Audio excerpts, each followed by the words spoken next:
뭐 약사님은 어떻게 이렇게 잘 알아요? 이런 얘기도 되게 많이 듣고요. 뭐 이 약사님이 방구 중에서 제일 똑똑해 이런 얘기도 어르신들이 정감 있게 많이 해주세요. 제 생각에 제가 이런 칭찬을 많이 듣게 된 데에는 아무래도 손님들한테 제가 유일무이한 독보적인 존재가 됐기 때문이 아닌가 하고 자아자찬 한번 해보는데요. 이렇게 될 수 있었던 거는 아무래도 셀메드 커뮤니티에서 끊임없이 지식 나눔해주시는 장 대표님을 비롯해서 많은 고수 약사님들 덕분이고요. 또 무엇보다도 대체 불가능한 스펙의 셀메드 제품이 있었기 때문이 아닌가 싶습니다. 그 셀메드에는 타사 제품과 비교가 안 될 정도로 뛰어난 제품이 정말 많은데요. 그 중에서도 필수 지방산계의 한 획을 그은 누유파에 대해서 오늘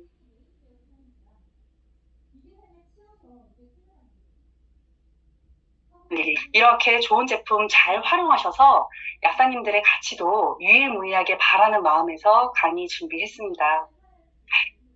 네, 약사로서 성공한 사람은 어떤 모습일까요? 뭐 돈을 많이 번 사람일 수도 있고 뭐 정치계에 진출한 사람, 뭐 건물주가 된 사람 많은 것들 떠올릴 수 있는데요. 생각보다 많은 약사님들이 아픈 사람한테 좋은 치료를 해줄 수 있는 그런 실력 있는 약사라고 대답을 해주셨어요. 그러면 아마 눈치채셨겠지만 여기 날 열고 있는 거 전부 다 가져가실 수 있습니다. 그리고 그런 약사가 되기 위해서는 많은 환자들이 도대체 왜 아픈지 알아야 치료를 할 수 있잖아요. 그래서 아픈 원인에 대해서도 관심을 가져야 된다고 생각을 했고, 저도 한번 분석을 해봤습니다. 사람들은 왜 아플까? 그 중에서도 사망 원인 상위 80%를 차지하는 많은 질병을 분석을 해봤더니, 암이나 뭐 심혈관 질환, 사람들을 죽게 만들고 있었어요. 그리고 그렇게 많은 만성 난치성 질환이요. 나쁜 지방산을 많이 먹어서 생기는 거라고 합니다. 반대로 좋은 지방산은 결핍이 됐다는 뜻이겠죠. 자, 나쁜 지방산을 많이 먹는 거. 이렇게 우리를 죽일 수 있을 정도로 치명적인 피해를 주기도 하지만 이런 치명적인 질병 아니고도 저희가 약국에서 다빈도를 만나보는 많은 다양한 질환들에도 영향을 끼친다고 알려져 있습니다. 그러면 나쁜 기름을 먹어서 질병이 생긴 거니까 저희가 좋은 기름을 많이 먹으면 고칠 수 있을 거 아니에요. 그럼 좋은 기름을만 먹었으면 됐을 텐데 그 쉬운 걸 왜 우리가 못했을까요? 왜냐면 시중에 유통되고 있는 정말 많은 나쁜 기름들이 좋은 기름으로 둔갑이 되어 있거든요. 그 둔갑된 것들을 제가 한번 리스트로 써봤습니다. 사람들은 그냥 우리가 돼지고기에 있는 그런 비계 덩어리만 빼고 먹으면은 되게 좋은 기름 먹는다고 생각하시잖아요. 근데 돼지고기에 있는 비계는 그냥 포화 지방산이고요. 포화 지방산은 그냥 그 자체로 우리한테 칼로리를 제공할 뿐이지 크게 나쁜 짓은 못해요. 근데 진짜 나쁜 놈은 불포화 지방산인데 불포화 지방산이 품질이 좋을 때는 저희한테 좋은 영향만 미치거든요. 근데 이 불포화 지방산을 잘못 관리해서 나중에 산화가 됐다. 그러면 그 산화된 불포화 지방산은 저희한테 정말 큰 도구로 다가오게 됩니다. 그래서 오늘 소개해드리는 여기 열거해드린 많은 것들은 여러분들이 불포화 지방산 그리고 건강을 위해서 내가 그동안 먹었던 지방산일 거예요. 그런데 이게 나쁜 기름이라는 것이 확인이 됐고요. 왜 나쁜지 하나씩 살펴보겠습니다. 첫 번째, 자, 우리가 건강에 좋다고 알고 있는 들기름, 참기름. 어때요? 고소하죠? 자, 고소한 맛을 내려면 그 들깨나 참깨를 일단 볶아야 돼요. 그 볶는 온도는 아무리 낮아도 120도가 넘어갑니다. 볶기만 한 게 아니라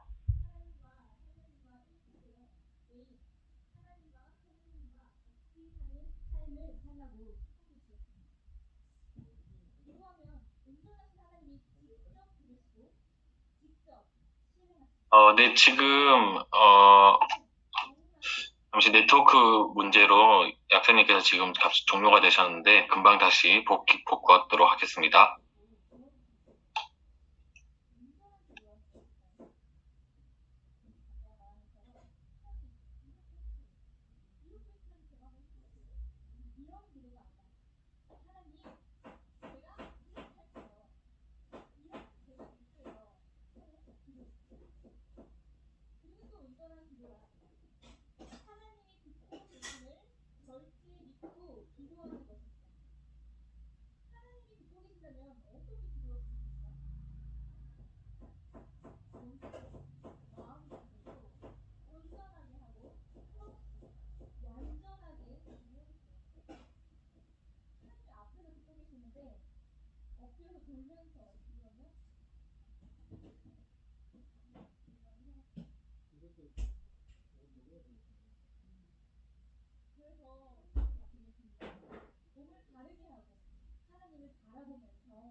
네, 지금 다시 공동 호스트로 있습니다. 아, 네네.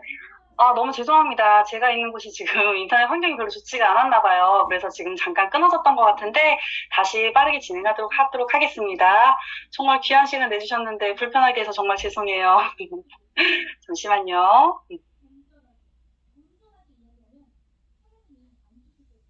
어디까지 들리셨냐고 얘기 좀 물어봐주세요.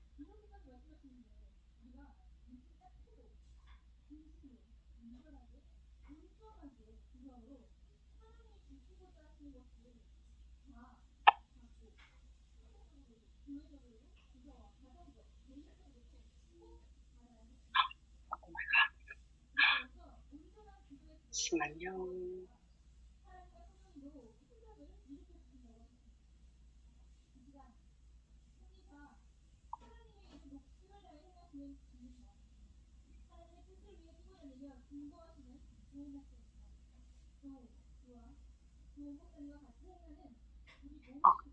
전화 다시 해보세요. 혹시 여기서부터 다시 시작하면 될까요?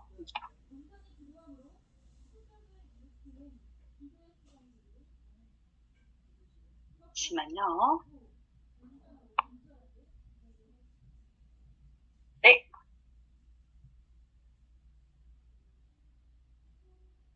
네, 그러면 좋은 기름으로 둔갑한 나쁜 기름 여기 페이지부터 다시 시작할게요. 일단 여기 앞쪽에서 말씀드렸던 내용은 사람들이 왜 아픈지를 한번 알아봤더니 나쁜 기름을 먹었기 때문이었고 그 나쁜 기름을 먹어서 사망 원인의 80%까지 차지하고 있었던 그런 만성 난치성 질환에 그런 걸리게 되셨고 그것 말고도 죄송합니다. 네. 또 이 부분부터 시작하면 될까요? 이유를 시작하겠습니다. 네. 네, 인터넷 환경 때문에 불편 끼쳐드려서 너무 죄송합니다. 네, 지금 사람들이 왜 아픈지 이 부분부터 다시 한번 살펴보도록 할게요. 자, 우리가 좋은 약사가 되기 위해서 많은 사람들을 치료해야 된다라는 것까지 말씀드렸고요. 그럼 많은 사람들은 도대체 왜 아픈지 원인을 알아야겠죠. 왜 아픈지 알아봤더니 그 사망 원인의 80%를 차지하고 있는 질환이 암이나 심혈관 질환, 당뇨처럼 만성 난치성 질환이었어요. 근데 그 만성 난치성 질환에 걸리게 되는 그런 원인 자체가 나쁜 지방산을 너무 많이 먹었기 때문이라고 합니다. 근데 이 나쁜 지방산을 많이 먹은 것은 이런 난치성 질환만 일으키는 것이 아니라 저희가 약국에서 매일같이 접하고 있는 정말 많은 질병들의 원인이 된다고 알려져 있었어요. 그래서 저희가 오늘 배워가야 될 부분은 나쁜 지방산을 멀리하고 좋은 지방산을 잘 섭취하는 것. 그것만 가져가도 정말 많은 질병을 치료하는데 환자들에게 큰 도움을 줄 수 있지 않을까 생각합니다.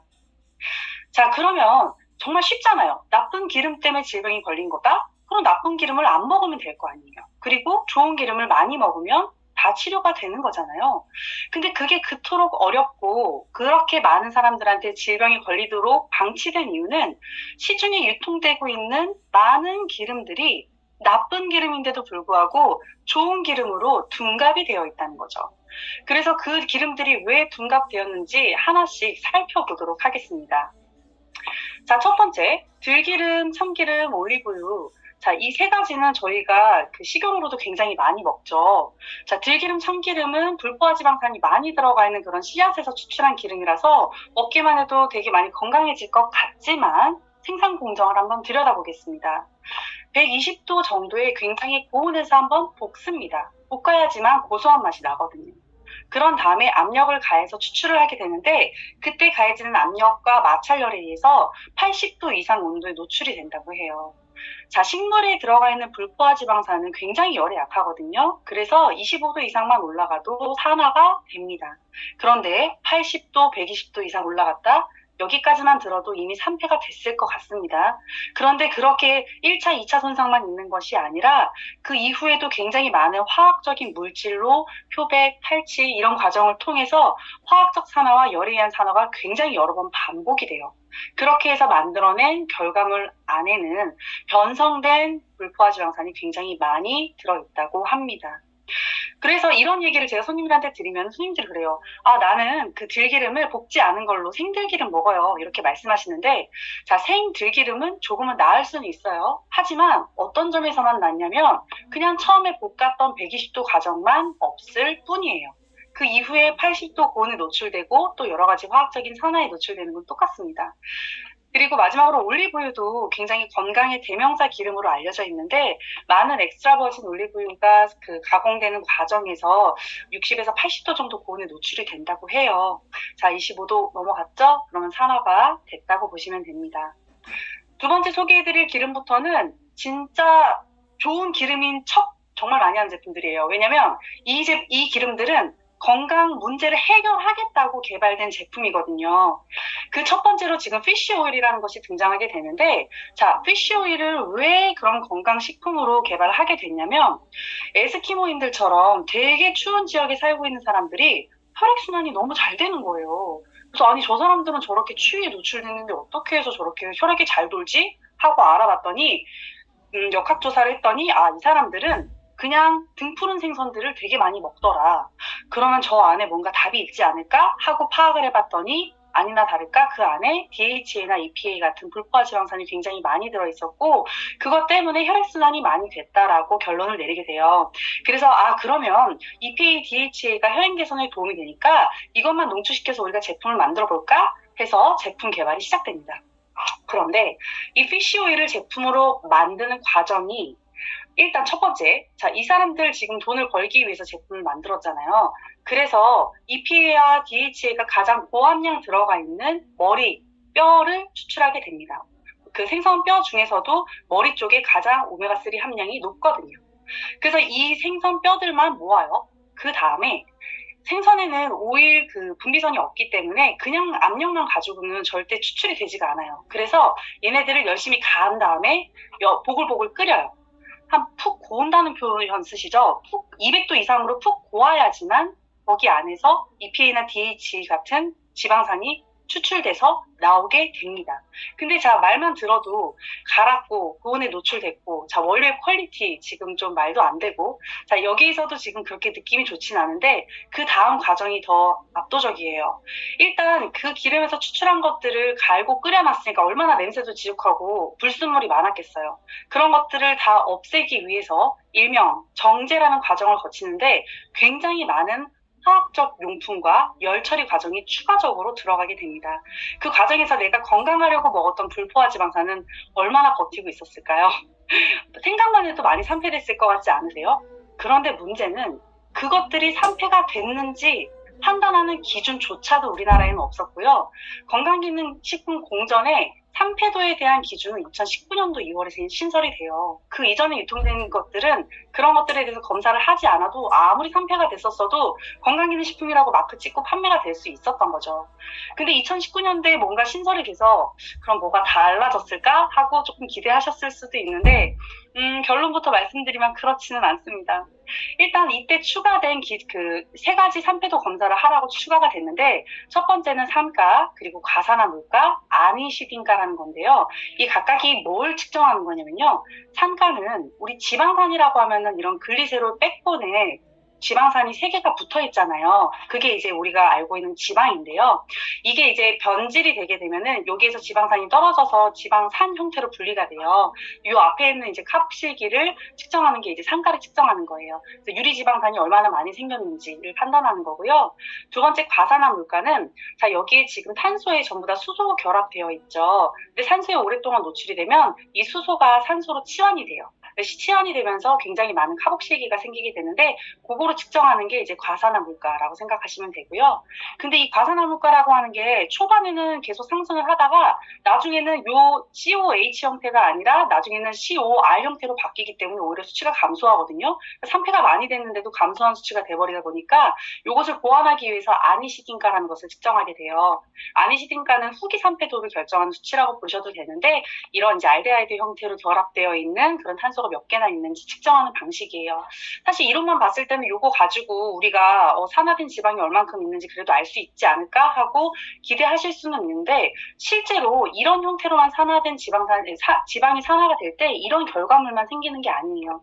트랜스 지방산이나 여러 가지 많은 산패물들이 생길 수가 있기 때문에 그 모든 것을 측정할 수 있는 그런 산패도 기준이라고 보기는 조금 어렵고요.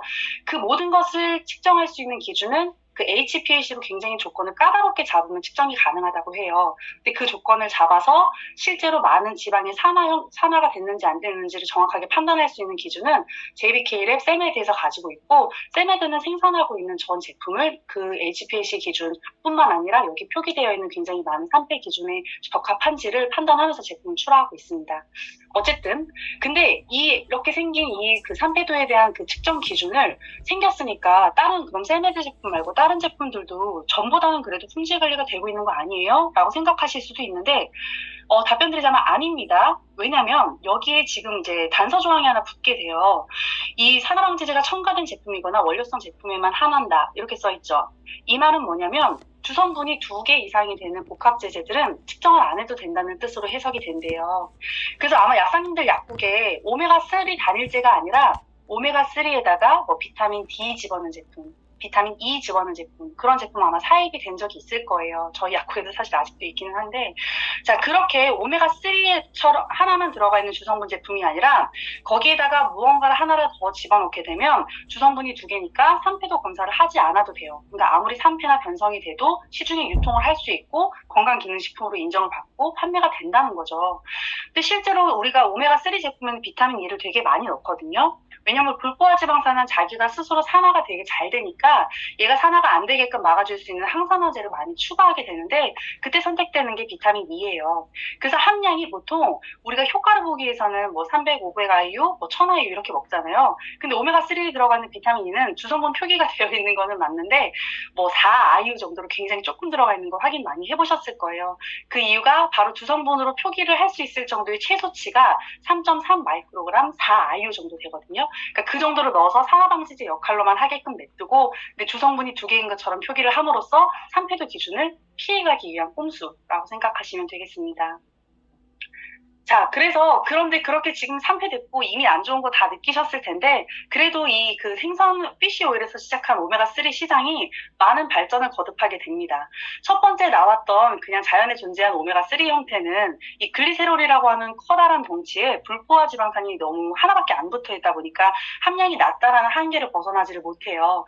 그래서 그 한계를 극복하기 위해서, 야, 우리 덩치 큰 글리세롤 빼고 거기다가 조그만 에탄올 붙이자 해서 개발된 게 뭐 E2형 오메가3, 2세대 오메가3라고도 불리죠. 그렇게 이제 개발이 되게 되고, 그러고서는 이렇게 이 형태로 개발된 것들이 우리 몸에서 내가 알던 지방산이 아닌데? 라고 생각하다 보니까 이것을 소화하고 흡수하고 몸에서 이용하는 과정에서 이제 효율이 많이 떨어지다 보니까 생체 이용률도 높이고 그 다음에 함량도 높이는 그런 RTG 형태 오메가3가 요즘에 많이 유명하죠. 사실은 RTG 오메가3는 우리는 지금 셀메드라는 학회잖아요. 근데 셀메드라는 학회 말고 다른 학회들 되게 많이 있죠. 근데 이 RTG 오메가3는 이미 학회에서는요, 지금 2022년이 아니라 15년, 20년 전쯤에 먼저 소개가 됐었던 겁니다. 매스컴에는 요즘 나오죠. 그러니까 매스컴이 사실 10년, 20년 늦은 건데 손님들은 마치 지금 막 개발된 굉장히 좋은 기술의 필수 지방산인 걸로 오인하기 쉽게끔 그렇게 광고가 많이 나가고 있어서 좀 안타깝기는 합니다. 어쨌든 자, RTG 오메가3도 이제 개발이 됐어요. 근데 이 세 가지 전부 다 그런 산패도나 그런 지방산의 퀄리티는 어떤지 한번 요 밑에 있는 공정도를 보면서 판단하겠습니다. 자, 어떤 형태로 만들었든지 간에 일단은 그 최초의 그 생선뼈 머리에서 추출한 그 갈아서 만든 그 생선 오일을 원료로 쓰고 있으면 차이가 없네요. 그러면 그 피쉬 오일 형태에 있었던 것보다 더 산화나 화학적인 합성이 많이 들어가면 많이 들어갔지 더 좋고 안전하다고 보기는 조금 어려워 보입니다. 그런데 요즘에 초임계 추출물이라고 하면서 마치 저온에서 추출한 필수 지방산 되게 좋은 거 나왔어요. 이렇게 뭐 광고하시거나 아니면 손님들이 저는 초임계 RTG 먹어요. 이렇게 얘기하시는 분들이 있거든요.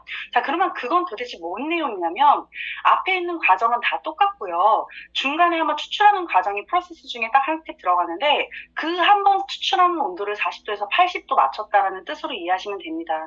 그 뒤에는 또 다시 이제 화학적인 용매 처리를 하고 또 뭐 여러 가지 과정을 거쳐서 제품이 나오기 때문에 화학적인 변성과 그 물리적인 변성이 모두 들어가 있는 변질된 지방산이라고 보시면 됩니다.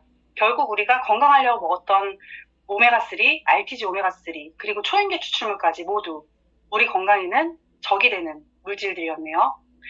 그러면은 피쉬오일이 아니면은 원료가 다르다면 좀 괜찮을까요? 식물성 오메가3를 한번 들여다봤어요. 자, 식물성 오메가3라고 했을 때 가장 많이 채택되는 원료는 미세조류입니다.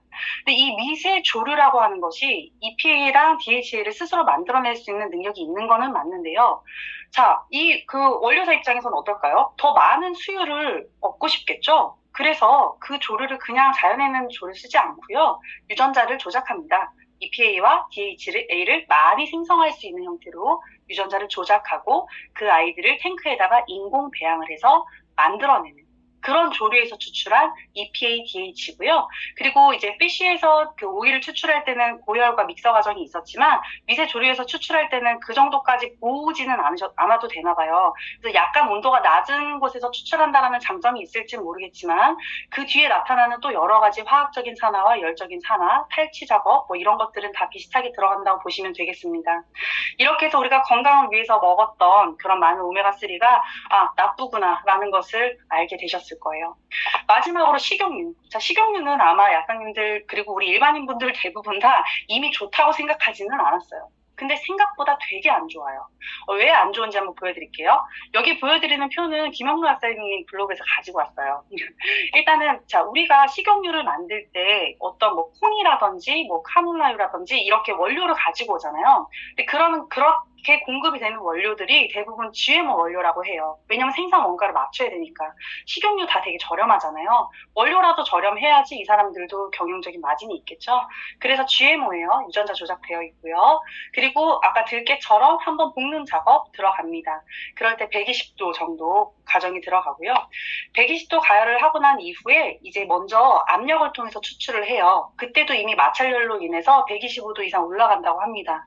그런데 더 많이 짜내야 될 거 아니에요. 그래서 알뜰하게 짜내려고 거기에다 용매까지, 유기용매까지 집어넣어서 알뜰살뜰하게 거기 들어있는 기름을 다 뽑아낸다고 합니다. 자, 이것저것 다 뽑아냈으니까 그 안에 불순물 많겠죠? 거기에서 여러 가지 분리하기 위해서 또 검화 작업이 들어가는데 탈검화하면서 고온에 노출되고 또 여러 가지 유리지방산 제거하려고 수산화 나트륨 같은 강알칼리 용매를 집어넣습니다. 그 밖에도 표백 작업이라든지 탈취 작업을 통해서 굉장히 많은 화학적인 산화 그리고 물리적인 산화가 들어가게 되는데 이때 정말 좀 안타까운 부분이 우리가 표백 작업 보시면은요, 이때 이제 많은 색소가 제거가 된다고 해요. 식물들은 뭐 클로르겐산이라든지 안토시아닌 같은 그런 색소를 가지고 있고, 색소들은 대부분 그런 항산화 영양소잖아요. 근데 그런 항산화제가 되게 심하게 산화가 됐을 때에는 단순히 그냥 산화만 된 게 아니라 굉장히 독성 물질로 바뀌기도 하거든요. 그래서 이때 굉장히 많은 독성 과산화물이 생성이 된다고 합니다. 어쨌든 그렇게 해서 마지막에 합성 첨가물까지 내 몸에 나쁜 거는 다 집어넣어서 나온 게 우리가 마트에서 만나는 그 식용유예요. 그럼 식용유 그랬을 때 이제 떠오르는 거는 그냥 변성된 지방 그리고 나쁜 것들이 잔뜩 들어가 있는 칼로리 덩어리 이 정도로 생각하시면 되겠습니다. 생각보다 되게 안 좋죠.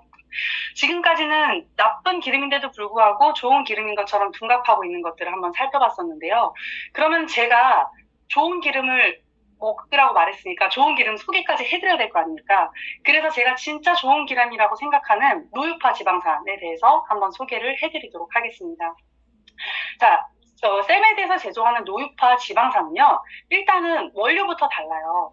이 식물 종자를 올해 수확된 햇 종자만 가지고 그 생산을 하고요. 근데 그 종자가 재배되는 그 땅의 컨디션까지도 회사에서 직접 컨트롤이 들어갑니다. 그래서 아마 유파플렉스 판매하시면서 그 들깨 부분에 중국산 원료 표기되어 있는 거 보고 컴플레인 하시는 환자들도 좀 있었을 거예요. 야사님도 경험하셨을 텐데 이 부분에 대해서는 김선아 야사님께서 블로그에 잘 정리가 되어 있긴 하지만 잠깐 간략하게 짚고 넘어가자면 자, 우리가 들깨라고 하는 원료 안에는 굉장히 많은 불포화 지방산, 오메가3 계열의 불포화 지방산이 들어가 있어서 저희가 좋은 기름을 만드는 데 있어서 꼭 사용해야 되는 원료이기는 하거든요. 그런데 우리나라 그 들깨를 먹는 나라가 저희 나라랑 일본에 있는 소수 인원밖에는 없대요. 그래서 우리나라에서 그러면은 농장을 계약해서 들깨를 수확을 받으면 좋기는 좋겠는데 저희 나라는 땅덩어리가 좁기도 하고 깻잎을 먹잖아요. 그러니까 깻잎의 퀄리티가 좋으려면 농약을 안 칠 수가 없나 봐요. 그래서 저희 나라 안에서는 굉장히 농약을 전혀 치지 않은 그런 들깨 원료를 찾기가 어려웠다고 합니다. 그렇다고 해서 그런 멀리 있는 나라까지 가기에는 그 나라는 깻잎을 먹어본 적도 없고 들깨를 써본 적도 없기 때문에 그 식물에 대해서 잘 알지도 못하고 그래서 이 식물에 대해서 잘 알고 있는 사람들이 거주하면서 농장 전체를 계약을 해서 그 농약을 쓰지 않게끔 그런 생산 관리 속에서만 생산되게끔 만든 게 바로 중국의 연변 그 조선족 지구예요. 그분들은 이제 들깨라는 것에 대해서도 조금 알고 있고 그 지역에 있는 그런 땅 덩어리가 워낙에 넓으니까 농약을 치지 않고 들깨를 기꺼이 생산해 줄 수 있는 그런 농장을 전체 계약을 해서 거기서 굉장히 좋은 품질의 원료가 저희 나라로 들어와서 노유파를 생산하는 데 원료로 사용이 되고 있습니다. 그렇게 정말 좋은 종자예요. 그래서 이 햇종자고요. 그 안에서 추출을 할 때 20도가 넘지 않는, 그래서 산패가 전혀 되지 않는 그런 형태로 지방을 추출합니다. 그러고 이제 불순물들은요, 다른 화학적인 그런 작업이 들어가지 않고 단순하게 물리적으로 그냥 필터만 합니다. 이때 마이크로 필터를 사용해서 여과를 하고 있고요. 그렇게 만들어낸 것을 저희가 산화방지 용기에다가 충진을 해서 제품으로 만나보고 있는 거예요. 지금 프로세스 보시면 알겠지만 너무나도 안전하고 깨끗하고 좋은 원료라는 거 아마 느낌 오셨을 거예요. 그래서 노유파 지방산은 저는 우리가 가장 꼭 섭취해야 되는 그런 지방산이라고 생각이 되고 아까 전에 나쁜 기름 먹어서 많은 질병에 걸렸잖아요. 그 사람들을 치료할 수 있는 수단으로도 노유파 지방산이 유일하다고 생각을 합니다. 그럼 산패가 되지 않아서만 그렇게 좋냐? 아닙니다. 산패가 된 것 말고도 저희가 나쁘다고 생각할 수 있는 물질들은 아무것도 들어가 있지 않습니다. 아까 식약처 기준에 산가랑 과산화물과 아실린가 있었잖아요. 그거 기준만 통과하는 것이 아니라 그 밖에 저희 그 JBK랩에서 개발한 굉장히 까다로운 검출 방법인 HPLC에서도 그 어떤 나쁜 기름도 발견되지 않은 그런 굉장히 좋은 퀄리티의 기름이고요. 그 밖에도 그 기름 안에 쉽게 첨가될 수 있는 나쁜 물질들, 방사능이나 농약, 잔류물까지 아예 아무것도 안 들어가 있다는 것을 과학적으로 증명을 해낸 그런 기름입니다. 그리고 두 번째, 자, EPA랑 DHA는 필수 지방산이 아닌 거 다들 아시죠? 그것은 우리가 몸에서 스스로 만들어낼 수 있는 대사체 지방산입니다. 그래서 우리가 진짜 EPA나 DHA만 편식을 하게 되면은요, 내 몸에서 진짜 필요로 하는 기름 결핍이 될 수 있어요. 그래서 나한테 진짜 필요로 되는 것은 EPA나 DHA로 만들어서 쓸 수 있는 그런 모체 형태의 지방산이고, 모체 형태의 필수 지방산이 핵 종자에 많이 들어가 있고요. 그것을 산화되지 않는 형태로 추출할 수 있는 기술이 JBK랩에 있어서 그게 지금 유파플렉스라는 제품으로 출시가 된 거라고 보시면 됩니다. 그럼 많은 분들이 아니 뭐 EPA나 DHA도 근데 몸에 좋다고 알려져 있는데 그냥 먹어도 좋은 거 아니에요? 라고 생각하실 수 있는데 저희 몸은요 EPA나 DHA를 필요로 하는 양이 사람마다 다르고요. 같은 사람이라고 하더라도 그날그날 먹은 생활 습관이나 환경에 따라서도 내가 필요한 양이 달라요. 그래서 조물주가 내가 모체 필수 지방산을 먹으면 그날 내 몸속에서 필요한 만큼 전환해서 쓸 수 있도록 설계가 되어 있습니다. 인간이 가장 완벽하게 설계된 그런 생명체라는 거 꼭 믿어주시고요. 그렇기 때문에 EPA나 DHA를 인간이 인위적으로 정해서 어떤 동일하게 누구나 너도 나도 EPA, DHA 합으로서 1200ml를 먹는다고 누구나 다 건강해지는 게 아닙니다. 특히나 에스키모인들처럼 추운 지방에 노출되는 사람들은 혈액 부동액으로서 역할을 하는 EPA 함량이 높아야지만 혈액이 굳지 않았겠죠. 하지만 저희 나라는 항상 겨울이지도 않고요. 요즘에 지구온난화로 더워지고 있는 한국에 혈액 부동액이 들어왔다? 그러면 그거는 혈행 개선 효과보다는 오히려 출혈을 유발할 수가 있고요. 혈관이 약해져서 굉장히 여기저기에 문제를 일으킬 수 있기 때문에 어떤 대사체 형태의 지방산을 일괄적으로 몇 미리씩 누구나 먹는 것은 건강에 도움된다라고 말하기는 좀 어렵습니다. 마지막으로 세 번째 천연입니다. 이때 제가 비교하고 싶은 게 바로 RTG 오메가3인데요. 자, 우리 자연 형태에 존재하는 아까 그 지방산은 글리세롤 백본에 포화지방산 2개에 불포화지방산 하나만 붙어 있었어요. 이게 자연에 존재하는 거고 이게 인간이 아 이건 기름이야 하고 인식하는 형태예요. 근데 여기에다가 지방의 백본을 떼버리고 불포화를 3개 붙이잖아요. 우리 몸 입장에선 그런 아이 처음 보거든요. 이거는 뭐지? 기름하고 비슷하게 생기긴 했는데 내가 알던 기름이 아닌데? 라고 인식을 하게 돼요. 자, 이렇게 우리 몸에서 만들어내는 것과 유사하게 생기기는 했지만, 그러니까 우리 몸에 있는 것과 유사하게 생기기는 했지만, 환경에서 인위적으로 만들어낸 거 뭐라고 합니까? 환경 호르몬이라고 하고, 제노바이오틱스라고 하고, 우리가 많은 이름 붙여놨잖아요. RTG 오메가3도 결국은 그런 제노바이오틱스 역할을 하게 됩니다. 그래서 어느 곳에서 너무 과하게 작용을 하거나 마치 비슷한 지방산 형태로서 내 몸에 어떤 나쁜 일을 일으키거나 아니면 면역계에 과민 반응을 유발할 수 있기 때문에 부작용 우려를 피할 수 없습니다. 하지만 알파 리놀렌산 그리고 리놀레산처럼 모체 필수 지방산은 아주 태초부터 이 지구상에 존재했던 그런 형태의 그런 지방산이잖아요. 우리 생명체가 너무나도 익숙한 형태의 지방산입니다. 그렇기 때문에 그 지방산이 어떤 부작용을 일으킨다? 자, 그것은 우리가 찾아보기 좀 어려울 것 같습니다. 노유파 지방산에는, 유파플렉스 제품에는 자연에 존재하는 그 형태의 지방산만 들어가 있기 때문에 그래서 안전성이 가장 좋다고 말할 수 있는 겁니다. 어때요? 알고 나니까. 그냥 막 간당간당 1, 2위가 아니라 압도적 1위라는 생각 들지 않습니까? 우샤인 볼트 저 개인적으로 굉장히 좋아하는데, 자, 저희가 압도적 1위를 하고 있는 노유파 지방산을 취급하고 있잖아요. 그리고 저희가 이렇게 강력한 무기를 가지고 있잖아요. 그러니까 저희는 이 제품과 함께 우리도 압도적인 1위가 될 수 있다는 생각을 한번 해봅니다. 이 노유파 지방산을 가지고 한 가지 제품만 만들지도 않았어요. 유파플렉스 알파 시럽처럼 이렇게 고함량의 어떤 만성 중증성 질환을 빨리 치료해야 되는 분들께 써야 되는 제품뿐만 아니라요. 조금 저함량으로 먹을 수 있는 동일 제품의 캡슐 제형도 있고요. 조금 더 비율을 다르게 한 오메가3에 집중한 비바롤 캡슐도 있어요. 그리고 이런 제품들이 함량이 높고 원료가 워낙에 우수하다 보니까 일반 시중에 유통되는 오메가3에 비해서는 가격대가 약간 차이가 있다고 느끼실 수는 있거든요. 그럴 때는 저희가 필요에 따라서 오메가3나 오메가6의 함량을 조금 잘 검토하셔가지고 세사미 오일이나 선플라워 시드 오일을 쓰실 수도 있고요. 그리고 코프롤처럼 다이어트 전용으로 활용하실 수도 있습니다. 이렇게 좋은 무산화 필수 지방산을 가지고 저희가 다양하게 액션할 수 있도록 회사에서 제품 많이 준비해 줬으니까 저희는 이 제품들이 어떤 특성 가지고 있는지 살펴보고 잘 판매하면 저희한테도 이득이 되지 않을까 싶습니다. 자, 그럼 노유파 지방산이 우리가 손님한테 설명할 때 어떤 효과에 대해서 설명할 일이 되게 많거든요. 그럼 저희도 머릿속에 한번 정리를 하고 넘어가야 될 것 같아요. 그래서 일단은 첫 번째로 노유파 지방산 안에는 특히 유파플렉스 기준으로 말씀드릴게요. 여기에는 이제 모체 형태의 오메가3, 오메가6, 오메가9이 이렇게 고함량 들어가 있습니다. 자, 오메가6 계열, 3 계열의 알파 리놀렌산은요, 우리가 섭취하게 되면은 뇌나 눈으로 굉장히 많이 가고요. 생식기나 면역계에도 굉장히 긍정적인 역할을 하게 돼요. 그리고 오메가6 형태의 리놀렌산은 심혈관계를 안정화시키고 혈관이나 피부 건강에 직접적으로 사용이 되고요. 오메가9는 우리가 섭취하면 내장이나 골격, 근육 쪽으로 많이 이행하게 됩니다. 그렇게 이행된 지방산 중에서 오메가6나 오메가3의 전구체였던 이 두 가지 성분은요, 대사 작업도 거치게 됩니다. 그래서 내가 필요한 만큼 EPA도 만들고 DHA도 만들고요. 감마 리놀렌산도 만들게 됩니다. 그리고 이런 것들이 여기에서 끝나지 않고요.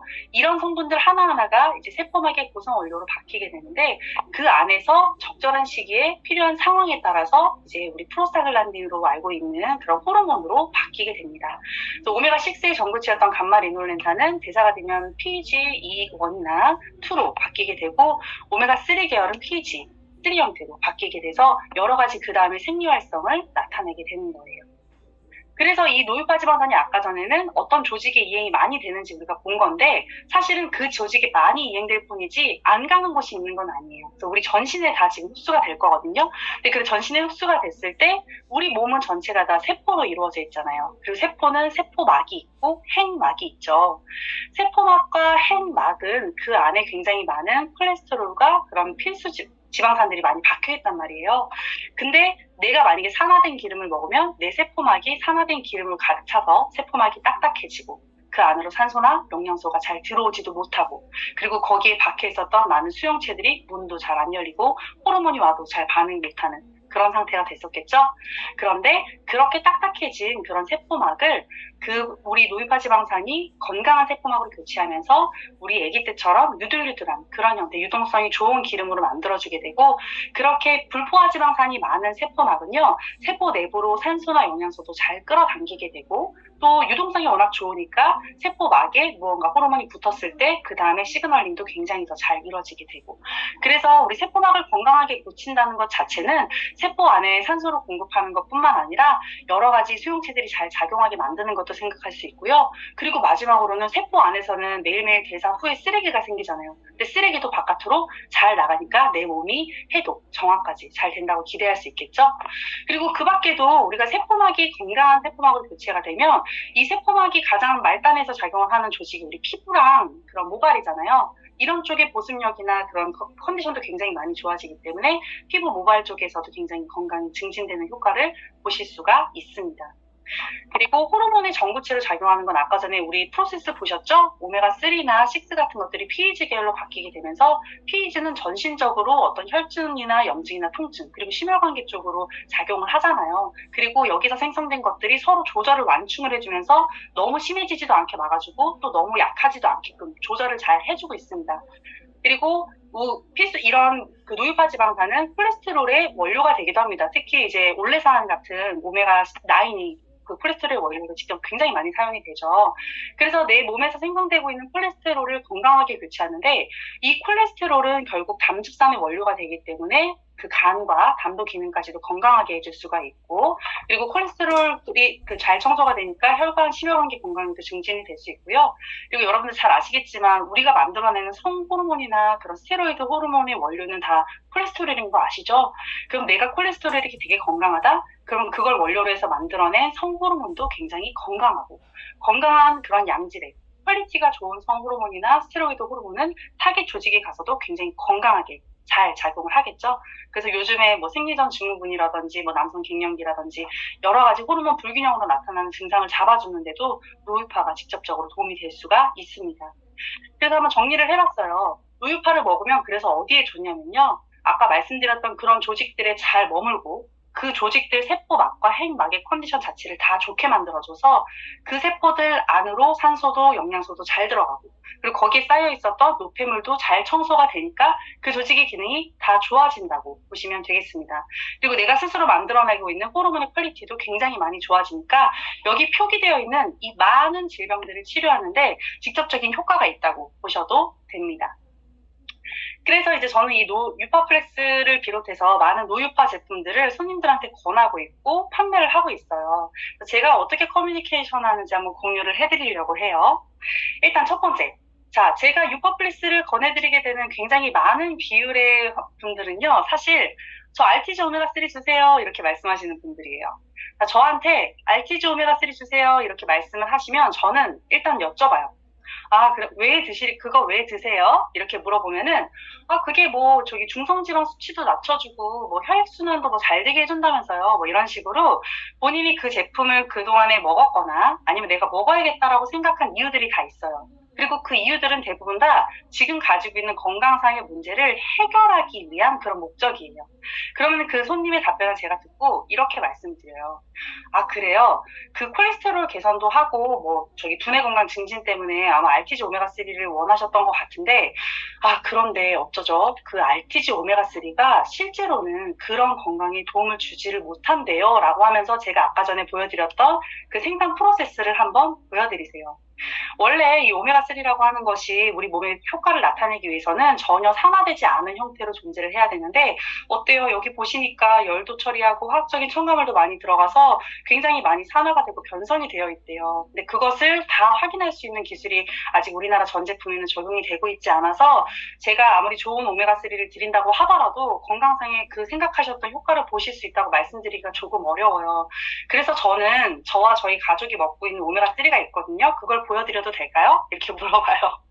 그러면 이제 손님들이 그래요? 약사님 드시는 거 뭔데요? 이렇게 얘기하세요. 저는 실제로 저랑 저희 7살짜리 딸을 포함해서 저희 전 가족이 다 제품을 유파플렉스를 먹고 있거든요.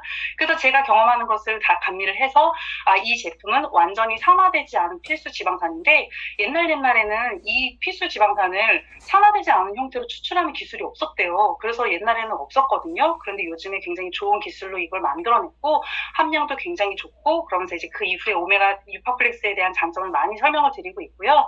그분은 실제로 콜레스테롤이나 어떤 두뇌 건강 때문에 오메가3를 사러 오셨지만 사실은 인터뷰하다 보면은 또 다른 건강상의 좀 고민들이 발견이 되거든요. 그러면은 제품을 드리면서 그 한마디를 더 해드려요. 제가 오늘 고객님한테는 지금 이 콜레스테롤 때문에 드리긴 했지만 이거 꾸준히 드시면 피부도 촉촉해지시고 모발도 윤기가 나시고요. 그리고 나중에 그 담즙 분비가 잘 돼서 간이 깨끗해지거든요. 피로한 것도 좀 잡힐 거예요. 이런 식으로 그분한테 조금 필요했을 것 같은 효능 효과를 그 진짜 있는 사실 범위 내에서 한마디 더 드려요. 그러면 손님들이 선택하시는 데 있어서 굉장히 긍정적이세요. 그리고 두 번째는 우리가 이제 안구건조증 환자도 굉장히 많이 만나고 특히 요즘에 눈 영양제 상담 많이 하실 거예요. 근데 눈 영양제를 달라고 하시면서 가끔 우리 아이가 먹을 눈 영양제를 주세요라고 얘기를 하세요. 근데 약사님들 아시겠지만 시중에 지금 판매되고 있는 대부분의 눈 영양제는 루테인이나 지아잔틴처럼 망막 건강에 도움을 주는 성분들이잖아요. 근데 아이들 눈 건강에는 사실은 그런 항산화제로서 작용하는 루테인, 지아잔틴보다는 물론 도움되는 경우도 있겠지만 그런 것보다는 이제 막 사이즈가 커지고 있고 그 원료가 많이 필요한 시기잖아요. 그럴 때 좋은 원료가 들어가 주게 되면은 훨씬 더 눈 건강이 좋게 성장하게 되거든요. 그래서 아이들 눈 영양제로 가끔 루테인을 지명하시는 분까지 있는데 그런 분들께 그런 내용을 말씀을 드리세요.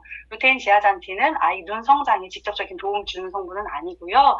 나중에 이제 어머님이 노안이 오시거나 황반변성 위험이 있어서 그런 것들 눈질환 예방하고 싶으실 때 드셨을 때 더 적극적으로 도움되는 성분이고 아이들 눈 영양제로는 아이들 눈 지금 커지고 있잖아요. 그럴 때 세포 하나하나가 지금 필요로 하는 성분이 있고 그때 많이 쓰이는 원료가 바로 필수 지방산이거든요. 그 성분을 넣어줘야 되는데 시중에 나와 있는 것 중에 이 제품이 그 필수 지방산의 퀄리티도 가장 좋고 부작용도 없고요. 이걸 이 아이가 꾸준히 섭취하면은 두뇌 건강까지 같이 좋아져요. 그러면서 만약에 그 아이가 뭐 피부나 아토피 이런 게 있었던 친구면은 면역계 불균형도 다 잡아줄 수 있는 성분이니까 아이 체질 바뀔 때까지 꾸준히 먹이시라고 얘기해 주시면 좋고요. 그리고 눈 영양제 중에서도 안구 건조증 때문에 드시는 분들도 있잖아요. 그런 분들은 눈물침을 안정화시키기 위해서는 되게 좋은 기름이 우리한테서 분비가 돼야 되는데 그럴 때 원료로 사용되는 걸로 유파플렉스 추천해 주셔도 괜찮습니다. 그리고 이건 두 번째로 이거랑 관련해서 저희가 눈물샘이 막혀가지고 막 눈물샘 자주 뚫으시는 분들 있어요. 근데 눈물샘을 뚫었는데도 그 다음에 또 막혀서 자주 뚫고 염증이 반복되시는 분들이 있거든요. 근데 그런 분들은 이렇게 생각하시면 돼요. 우리가 담도 청소할 때 유파플렉스 쓰시는 거 너무 잘 아시죠? 그 담관에 막혀있는 그런 기름때나 그런 담석들을 녹여주는 역할을 유파가 해주잖아요. 혈관도 마찬가지로 콜레스테롤 기름때 청소해주는 것이 유파가 해주죠. 이 눈물샘도요, 그 눈물샘이 일종의 하수구거든요. 근데 내가 섭취한 그런 기름의 종류가 좋지 않았거나 이 사람 생활 습관 때문에 눈물침을 안정화시켜주기 위해서 분비됐던 그런 기름 성분이